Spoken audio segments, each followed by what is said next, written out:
کے حوالے سے حکومت کی واضح پالیسی ہے، افغانستان کا دشمن پاکستان کا دشمن ہوگا۔ نیٹو کمانڈر جنرل پیٹر کا کہنا ہے کہ دو ایٹمی ملک مسئلہ کشمیر کے فریق ہیں، عالمی برادری مسئلہ کشمیر سے لا تعلق نہیں رہ سکتی۔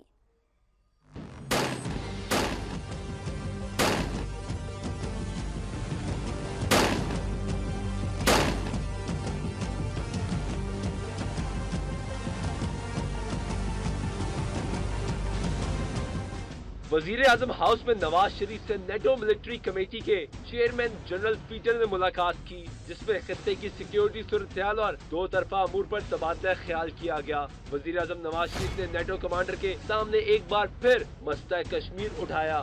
ان کا کہنا تھا کہ بھارت حقیقت کو تسلیم نہیں کر رہا کہ کشمیریوں نے آزادی کی تحریک کو جلا بخشی، طاقت کے وحشیانہ استعمال سے بینائی سے محروم ہو گئے، بھارتی فورسز کے مظالم سے معصوم انسانی جانیں ضائع ہوئی۔ ان کا کہنا تھا کہ بھارت مسائل پیدا کر رہا ہے، اڑی حملے کا الزام پاکستان پر لگانا غیر منصفانہ ہے۔ پاکستان کشمیریوں کی اخلاقی، سیاسی اور سفارتی حمایت جاری رکھے گا۔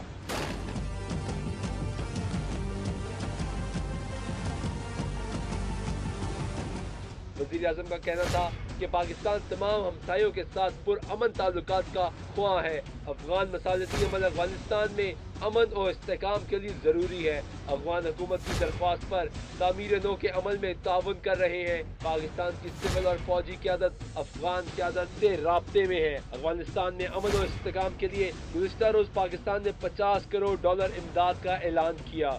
انہوں نے کہا کہ افغانستان میں امن و استحکام پاکستان اور خطے کے استحکام کے لیے ناگزیر ہے۔ حکومت کی افغان پالیسی واضح ہے، دہشت گرد پاکستان اور افغانستان کے مشترکہ دشمن ہے۔ وزیر اعظم کا کہنا تھا کہ دہشت گردی کے خلاف جنگ کو پوری قوم اور سیاسی قیادت کی حمایت حاصل ہے۔ آپریشن ضرب عضب نے دہشت گردوں کی کمر توڑ دی۔ اس موقع پر نیٹو کمانڈر کا کہنا تھا کہ پاکستان خطے میں اہم کردار ادا کر سکتا ہے۔ گزشتہ سالوں میں دہشت گردی کے خلاف جنگ میں پاکستان نے اہم پیش رفت کی۔ پاکستان کی وسیع مہم کے مؤثر نتائج برآمد ہوئے۔ پاکستان نیٹو کا اہم اور روایتی شراکت دار ہے۔ دو ایٹمی ملک مسئلہ کشمیر کے فریق ہیں۔ کشمیر کا مسئلہ حل ہونا باقی ہے۔